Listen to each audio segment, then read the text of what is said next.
नमस्कार, मैं हूं राजकुमार और आप देख रहे हैं सबका जम्मू कश्मीर। सबका जम्मू कश्मीर की टीम जो है लगातार 6 दिन तक सीमावर्ती क्षेत्र में रही है और लोगों की राय जानी है।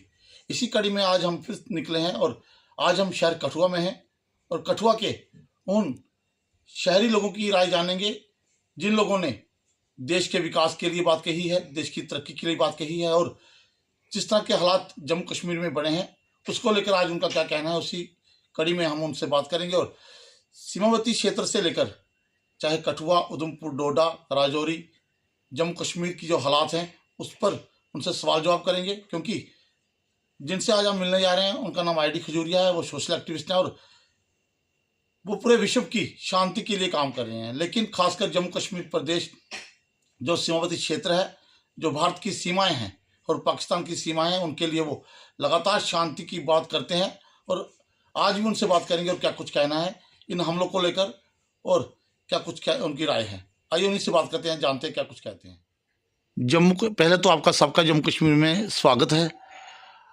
खजूरिया साहब बताएंगे, लगातार जिस तरह से भारतीय सेना ने पाकिस्तान की उन आतंकवादी ठिकानों को ध्वस्त किया, उसके बाद क्या कहना चाहेंगे जिस तरह से सरकार के कड़े फैसले ने इस पर युद्ध विराम लगाया। हालांकि सरकार का फैसला नहीं था, कहीं ना कहीं अमेरिका राष्ट्रपति डोनाल्ड ट्रंप का ये फैसला दिखाया जा रहा है, इस पर क्या कहेंगे। धन्यवाद राजकुमार जी। जम्मू कश्मीर एक ऐसी धरती है, बहुत ही खूबसूरत और जन्नत कहलाती है। उसमें मैं समझूंगा मेरा सौभाग्य है कि मैंने यहाँ जन्म लिया है। लेकिन इसके साथ ही ये भी मैं सारी दुनिया को कहना चाह रहा हूँ कि हमें जन्म लेकर जहाँ पर सुखी रहने का मौका नहीं दिया गया। वो कारण ये है कि जम्मू कश्मीर 47 से ही एक झगड़े की जगह बन गई और जहां जम्मू कश्मीर के 2 हिस्से कर दिए गए और वो हिस्सा एक पाकिस्तान के अंडर आ गया और एक हिंदुस्तान, क्योंकि 47 में आज़ादी के साथ साथ ही जम्मू कश्मीर का भी डिवीज़न हो गई थी और उस डिवीज़न से हम लगातार भुगतते आ रहे हैं। और ख़ासकर ये जो हुआ ये कोई नई चीज़ नहीं है हमारे लिए, लेकिन ये समझते हैं कि आज की दुनिया में जहाँ बातचीत सबसे आगे आ चुकी है, जहां हर मसला आज आर्टिफिशियल इंटेलिजेंसी से हल करने की कोशिश की जा रही है, तो आज 2 ऐसी राष्ट्र जो न्यूक्लियर पावर हो वो अगर लड़ें तो चिंता का विषय बन जाता है। इसलिए मैं खासकर जाती तौर पर जहां हीरानगर तहसील के बॉर्डर टाउन चड़वाल से रहने वाला हूं और मैं 47 से ही देखता आ रहा हूं कि हमारे ऊपर जत्थे लेकर, गुरेले लेकर और 65 की जंग, 71 की जंग या चाइना जंग या फिर करगिल जंग वो होती रही। हमारे इलाके में बंकर बनते रहे, टैंकें आती रहीं, हमारी ज़मीनों के में रखी जाती रहीं और फिर उसके बाद में लोगों को कहीं कहीं मुआवजे मिले, कभी कभी नहीं मिले। इसलिए मैं समझता हूँ कि जंग जो है आज के युग में कोई मसले का हल नहीं है। आज दुनिया में ये सच्चाई सामने आ चुकी है, साइंस ये सिखाती है कि 2 चीज़ें मिलकर डेवलपमेंट करती हैं, कोई चीज़ लड़कर डेवलपमेंट नहीं होती है। H2O पानी तभी बनेगा जब मिलेंगे, तो अगर H2O नहीं मिलेगा तो पानी बनेगा ही नहीं। इसलिए हमारी पैदाइश भी जो होती है वो 2 चीज़ों से मिलने से, 2 व्यक्तियों के मिलने से होती है। इसलिए अगर यूनिटी का प्रोसेस डेवलपमेंट करता है तो हमारी अकल क्यों नहीं कहती है कि हम मिलकर डेवलपमेंट करें, हमें लड़कर क्यों डेवलपमेंट करनी है। लड़ने का वाला रास्ता कभी था, कभी डांग का था, कभी तलवार का था, कभी छोटी बंदूक का था, कभी टैंक का था, लेकिन आज तो न्यूक्लियर पावर बन चुका है। जो एटम बम हमें आज तक जापान हिरोशिमा की कहानी जतला रहा है कि वहाँ गैस तक नहीं अभी तक आया और लाखों आदमी एक ही एटम बम से मर गए थे 6 अगस्त 1945 को। तो हम क्यों ऐसा सोचे, ये हमारे लिए बहुत ही खतरनाक चीज़ है। इसलिए ये जो हुआ, ये वाकया एक दर्दनाक हादसे हमारे साथ हो रहे हैं पिछले 35 साल से कि मिलिटेंट आते हैं, वो बेचारे किसी टूरिस्ट को, किसी ऐसे व्यक्ति को, किसी औरत को, किसी बच्चे को मार कर चले जाते हैं, कत्ल करके चले जाते हैं। वो भी गैर इंसानी काम है, वो भी वहशियत की तरफ बढ़ रहे हैं और फिर हम उसका जवाब भी गन से दे रहे हैं और 35 साल से हम ये देख रहे हैं, उसका हल नहीं निकल रहा है। आज ये इन्होंने जो हमला किया, इन्होंने तो यही बताया कि हमने टेररिस्टों के ठिकानों पर टेररिस्ट खत्म करने के लिए हमला किया, लेकिन जवाब जो था वो जनरल पब्लिक पर आ गया। जो ड्रोन जो गिरे, पुंछ हमारा तबाह हो गया, कुपवाड़ा में हमें नुकसान हुआ, हमें रजौरी में नुकसान हुआ, हमें और बॉर्डर पर जो हमारी जो आबादी थी वो हिल चुकी। इसलिए उससे ये बना कि शायद जंग बड़ा बन जाए, लेकिन ये मैं खुशकिस्मती तो नहीं समझता, लेकिन है कि एक डर की वजह से ट्रंप ने इन दोनों को नेशनों को बुलाकर बात की और उसने इनसे सीज फायर अनाउंस करने से पहले ही उसने ट्वीट करके लिख दिया कि मैंने दोनों को बुलाया था और उनको कह दिया है कि वो जंग बंद कर दें।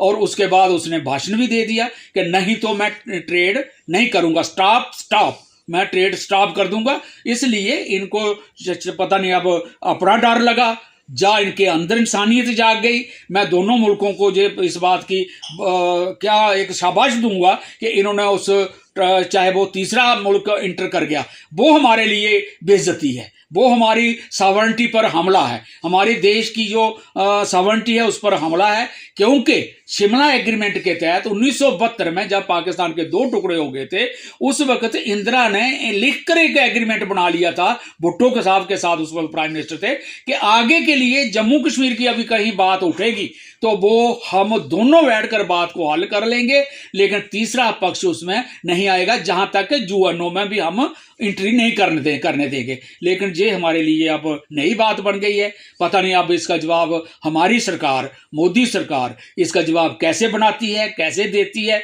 और हिंदुस्तान की जनता पूरी क्या समझती है, और जम्मू कश्मीर की जनता के जज्बात क्या कहते हैं, जिनका एक 2019 में 5 अगस्त के बाद एक धमक्का कर दिया था कि हमने खत्म कर दिया सारे मसले।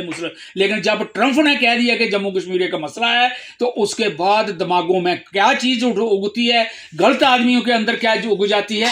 मैं ये कहूंगा कि इसको जज्बाती मत बनाया जाए, जम्मू कश्मीर को प्यार से, शांति से हल करने की तरफ बढ़ा जाए, और वो हल ऐसा हो जो साउथ एशिया में, इंडिया पाकिस्तान में अमन लाए, डेवलपमेंट करे और लोगों की डेवलपमेंट का रास्ता आगे खुले। वैसे तो डेवलपमेंट में, जब व्यापार में हिंदुस्तान पाकिस्तान बंद नहीं है, व्यापार इनका हो रहा है। हमारा जो NSA है, national security adviser Ajit Doval, उसका बेटा पाकिस्तान के एक दोस्त के साथ मिलकर व्यापार कर रहा है। बेशक उसने सिटीजनशिप ब्रिटेन की ली हुई है, सिंगापुर रह रहा है, लेकिन व्यापार जो है अकेले होता ही नहीं है, मैच अकेले खेला जाता ही नहीं है। चाहे IPL हो, चाहे वर्ल्ड कप हो, उसमें पाकिस्तानी टीम भी आएगी, हिंदुस्तानी टीम भी आएगी। इसलिए इनसे जे हम कहना चाह रहे हैं कि आप लोग, हर लोगों के लिए, राइटरों के लिए, पीस एक्टिविस्टों के लिए, जर्नलिस्टों के लिए और क्रिकेट टीमों के लिए, फिल्मों के लिए ये रास्ते खोल देने चाहिए और एक परमानेंट पीस की तरफ बढ़ना चाहिए, और उस पीस के रास्ते पर जम्मू कश्मीर का मसला भी हल करने की तलाश करनी चाहिए, ताकि हम सब कंटिनेंट में एक बड़ा ब्लॉक पीस बन जाए और हम रास्ता दिखाएं दुनिया को कि पीस कैसे हो सकता है। जी, बीते दिनों आपने देखा कि पाकिस्तान और हिंदुस्तान में लगातार एक युद्ध जैसा माहौल पैदा हो चुका था, जिसके बाद पहलगाम में हुए आतंकी दुर्घटना के बाद भारत की सेना ने उसका मुंह तोड़ जवाब दिया, जिसके बाद पाकिस्तान ने फिर पलटवार किया और बीच में आगे डोनाल्ड ट्रंप, जिन्होंने इस मसले को हल कराया। क्या मानते हैं कि जो इस समय लगातार माहौल बना हुआ था, क्या पाकिस्तान को जवाब देना जरूरी था, या जिस तरह से ये बातचीत को खत्म किया गया वो बेहतर था? देखिए राजकुमार जी, आपका एक तो धन्यवाद, आपके चैनल का धन्यवाद। आप एक ऐसे विशेष इशू पर ये बात लोगों का ओपिनियन जानना जरूरी समझ रहे हैं। जब हम तो जम्मू कश्मीर के लोग हैं और जम्मू कश्मीर ही पाकिस्तान के ऊपर आक्रमण का कारण बना था, तो हम ये समझते हैं कि पाकिस्तान की तरफ से जो भारत के अंदर जो गतिविधियां हुई हैं और पाकिस्तान के खिलाफ जो भारत सरकार और पूरे देश का और साथ में तमाम अपोजिशन पार्टियों का ये मन था कि इस बार कोई पाकिस्तान से पूर्णतः बात की जाएगी और मिलिट्री एक्शन भी बनता है तो मिलिट्री एक्शन भी होगा, ताकि आने वाले समय में जम्मू कश्मीर और पूरे भारत में पाकिस्तान की दखलंदाजी को कम किया जाए और उसको खत्म किया जाए। इस बात को लेकर के पूरा देश जो था इस बात पर सहमति जता रहा था कि पाकिस्तान के ऊपर कोई जो भी सरकार निर्णय लेती है वो जो निर्णय होगा वो सभी को मानने होगा। सरकार ने अटैक भी करा और अटैक करने के 10 घंटों 3 दिन 4 दिन के अंदर ही अपने उसमें सीज फायर कर लिया है। और जो बताया जा रहा है कि सीज फायर का कारण जो है वो डोनाल्ड ट्रंप हैं, जो यूएसए के अध्यक्ष हैं, वो समझता है एक बड़ा दुर्भाग्यपूर्ण है। हमने पहले से ये नीति बनाई हुई है भारत के पाकिस्तान के मामले में, हम किसी भी मध्यस्थता को स्वीकार नहीं करेंगे। और पाकिस्तान को किसी भी दूसरे देश की बात अगर भारत में वो करता है तो हम उसको नहीं मानेंगे। ऐसी नीति भारत सरकार की और भारत के लोगों की रही है। मैं समझता हूँ उस नीति का भी उल्लंघन हुआ है। और पाकिस्तान के ऊपर अगर आपने स्ट्राइक कर दी थी और पाकिस्तान को जिन बातों के लिए आप पाकिस्तान के ऊपर आक्रमण कर रहे थे, वो सारी बातें की वहीं खड़ी रहेगी। वो जो पहलगाम के अपराधी थे वो तो आज दिन तक नहीं पकड़े गए हैं। हमने पाकिस्तान को भी दबाव नहीं दिया कि वो अपराधी कौन थे। और आज सीज फायर के बाद मुझे सुनने को आया है कि वो पाकिस्तान भारत की एजेंसियां कश्मीर में पोस्ट लगा रही हैं और उन अपराधियों को ढूंढने के लिए नाम की घोषणा कर रही हैं। तो मैं समझता हूँ एक दुर्भाग्यपूर्ण है। और पाकिस्तान अगर भारत के मामलों में दखलंदाजी देता है, जिस प्रकार से 26/11 का आक्रमण बॉम्बे में हुआ था, तो उस समय पूरी तरह ये चीजें सिद्ध हो गई थी कि किस प्रकार से उसने आक्रमण करके 168-66 लोगों को मार दिया था, 238 लोगों को आक्रमण को जख्मी कर दिया था और लगभग 150 करोड़ रुपए की संपत्ति को लाश पहुंचाया था। पाकिस्तान का जो ऑर्डर है, जो हमारे कोर्टों ने पास किया, सुप्रीम कोर्ट तक वो ऑर्डर गया है, उसमें 10 लोग तो मारे ही गए थे। उसके बाद 35 लोग जो थे वो पाकिस्तान से ऑपरेट कर रहे थे। किस प्रकार से वो उनके सिग्नल, उनकी आवाज को रिकॉर्ड किया गया था। बहुत से एविडेंस भारत के पास है जो ये साबित करते थे कि पाकिस्तान जो है भारत के मामलों में दखल कर रहा है और भारत के अंदर आतंकी गतिविधियों को प्रमोट ही नहीं कर रहा है, आतंकी हमले करवा रहा है, अपने लोगों को बेच के आतंकित करवा रहा है। जैसे कसाब के मामले में और देखा गया था, उस केस के अंदर आप स्टडी करेंगे पाएंगे 35 लोग जो थे जो ऑपरेट कर रहे थे पाकिस्तान से और उनकी दिशा निर्देश पर ये सारा काम हो रहा था। उन 35 लोगों में हाफिज सईद भी उसमें नंबर 1 अक्यूज था। मुझे लगता है कि उसको भारत सरकार ने कंपेल करना चाहिए था, भारत के अंदर उसको लाना चाहिए और भारत के अंदर ला करके उसमें भारत के कानून के मुताबिक उस पर कार्रवाई करनी चाहिए, क्योंकि वो भारत का दोषी है और भारत की अदालत में उसकी बात ये रखी जा चुकी है। तो मैं समझता हूँ कि ये जो जिस प्रकार से सीज फायर हुआ है वो सरकार ने ऐसा नहीं करना चाहिए था। अगर लड़ाई करनी भी थी तो ठीक ढंग से लड़ाई कर लेते। बार बार तो लड़ाई होगी नहीं, कितनी बार आप लड़ोगे। एक बार आपने मोर्चा खोल दिया, सब लोग आगे, लड़ाइयां कभी भी फायदेमंद नहीं होंगी। लड़ाइयां से कभी भी कोई मसले हल नहीं होते हैं। फिर भी कभी लड़ाई थोप दी जाती है तो उस लड़ाई को लड़ लेना चाहिए। मैं समझता हूँ कि पाकिस्तान की तरह को इसमें विजय मिलने का एक श्रेय पाकिस्तान को जाता है कि उसने सीज फायर किसी भी ढंग से, चाहे अमेरिका के माध्यम से उसने करवा लिया हो, लेकिन हमारी फौजें भी कामयाब थी। हमारे जो एयर स्ट्राइक्स हो रही थी सारी डिफेक्ट हो रही थी। भारत तो आगे बढ़ रहा था, भारत को तो कोई परेशानी नहीं थी। सीज फायर करना मैं समझा कि दुर्भाग्यपूर्ण था।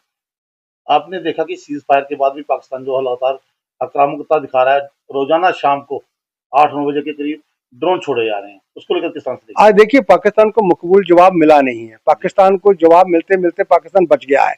पाकिस्तान भारतीय फौजों से बचने वाला नहीं था, लेकिन कारण ऐसे, हालात ऐसे बन गए कि पाकिस्तान जो बच गया है वो अपनी डिफीट स्वीकार नहीं कर रहा है, वो अपनी हार नहीं मान रहा है। उसके मीडिया के माध्यम से, उसके बड़े बड़े नेता उनकी असेंबलियों पार्लियामेंट के माध्यम से वो लोगों को ये बता रहे हैं कि हम ये जो वार थी, जो स्ट्राइक थी, इसमें हमने जीत प्राप्त की है। लेकिन पाकिस्तान का ये भारत का कोई मुकाबला नहीं है। भारत के सेना बल जो है बहुत स्ट्रांग है, वो पाकिस्तान को धूल चटा देते और एक बार लड़ाई हो जाती और चीजें सेटल हो जाती। पाकिस्तान को भी रियलाइजेशन हो जाता कि हम गलत ट्रैक पे हैं, हम दो आजाद मुल्क हैं और हम पड़ोसियों की तरह रहेंगे और अगर दोनों शांति में रहेंगे तो प्रोग्रेस करेंगे, लोगों का भला होगा, शिक्षा होगी, चिकित्सा होगी, हर प्रकार की सुविधा आप लोगों को दे रहे हैं, दे सकते हैं। तो पाकिस्तान के लोगों को और पाकिस्तान की सरकार को इस बात को समझना चाहिए कि हम अगर पड़ोसियों की तरह शांति में रहेंगे तो दोनों का भला होगा। जब युद्ध थोप दिया जाएगा, अंदरूनी मामलों में दखलंदाजी होगी, हमारे नेथे लोगों को मारा जाएगा, तो सरकार के पास भी कोई विकल्प नहीं बचेगा। इसके बाद मौजूदा सरकार को कितना असफल और सफल मानते हैं? देखिए ये लड़ाई जो थी वह भारत की लड़ाई थी। सरकारें तो इसमें होती हैं, लेकिन ये लोग जो थे बिल्कुल तैयार थे। भारत के लोगों की और भारत की सेना की किसी प्रकार से हार नहीं हुई है। अगर हमारे राजनीतिक लेवल पर अगर उन्होंने वर्ल्ड के प्रेशर में आकर के ट्रंप की बात को माना होगा तो वो मैं समझता हूँ दुर्भाग्यपूर्ण, लेकिन भारत को असफल नहीं कहा जा सकता है। Thank you. ओके।